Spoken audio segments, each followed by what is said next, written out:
Какво представлява слънчевата енергия? По дефиниция, слънчевата енергия, наричана още соларна енергия, е енергията, която получаваме от светлината и топлината на Слънцето. Слънчевата енергия е чиста и възобновяема. Но нека се съсредоточим само върху частта. Енергията, която получаваме от светлината и топлината на Слънцето, е чиста и възобновяема. Но как? Слънцето е най-голямата звезда в нашата галактика и всяка година отделя достатъчно енергия, за да захрани над 150 милиарда домакинства. Топлината и светлината от Слънцето могат да бъдат събирани, съхранявани и използвани за производство на електричество за нашата планета.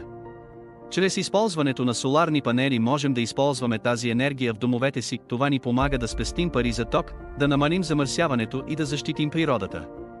Слънчевата енергия е чиста, възобновяема и отличен начин да се грижим за околната среда, като същевременно задоволяваме нашите енергийни нужди.